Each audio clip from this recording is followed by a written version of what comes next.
Middle of the night, about 2:30 a.m. Central Israel, that's where we're located, Central Israel right now. There was a barrage of Iranian missiles came in.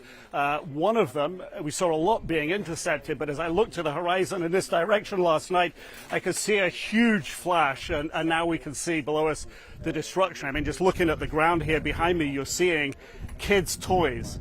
This is a residential neighborhood back in the apartments behind us. I know, Neville, if you can pan back up again, here you can see the destruction. But I'm joined by police spokesman Dean Elsdon. Dean, tell us what you're finding here and what you're still in rescue and recovery, right? Absolutely. The efforts of the rescue efforts are still extensive, still ongoing. This is the result of yet another barrage of rockets targeting our civilian populations. I do want to say that the civilian discipline of the population, the Israeli population, to listen to the home front command, to find protected shelter, is what's saving so many lives. But when you see six people here were the killed. number is very dynamic. It's changing. Obviously, you can see this is not a site that's going to end very quickly. We still have police bomb squads together with the home front command using different technology and removing dangerous debris to find people believed to be injured or missing still underneath this rubble. Why do you think people are still missing?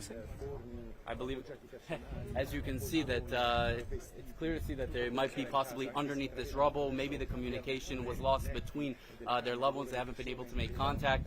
This is still ongoing. It's still very dynamic, but this is what we've been preparing for to best service our civilians during this very difficult time where they've clearly been targeted by these terror rockets.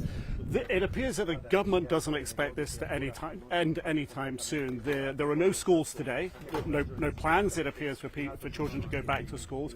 And this advice that you're talking about, and listening to the spokesman of the military last night, the IDF saying, look, we have defenses, but they're not hermetically sealed, that Iran still has capabilities. Stay close to your shelters. That continues to be the message. But how long can Iran keep this going? You know, I can't see the future, but what I can tell you is that we're constantly holding dynamic situational assessments in the police in order to respond to sites like this where residential communities are being targeted. Our bomb squads working very close together with the home front command, canine units that are able to sniff out people that are that might be trapped underneath the rubble. There's a few different commands that we're asking of the public. Obviously, to stay close to protected shelter, to be in protected shelter until you get a notification to leave, but also not to share locations of impact sites. It's very dangerous.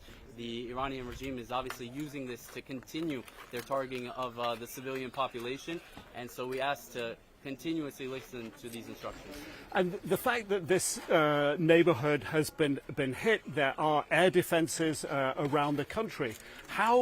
How effective can the air defenses be? There's Iron Dome, there's David Sling, there's Arrow 2, Arrow 3. What percentage of Iranian missiles are getting through? You know, these are questions more for the IDF. Obviously, given the technology, it's less connected to the police. But what I can tell you is that it's a miracle that the number of casualties, unfortunately, it's heartbreaking that there is casualties, that there is fatalities. But when you see a site like this where a building is completely desecrated, demolished, and you see the numbers of those killed and injured, it's honestly a miracle, but it's due to the fact that the public is listening to the instructions to find protected shelter, to stay there, and we all pray for a peaceful and quick end to this.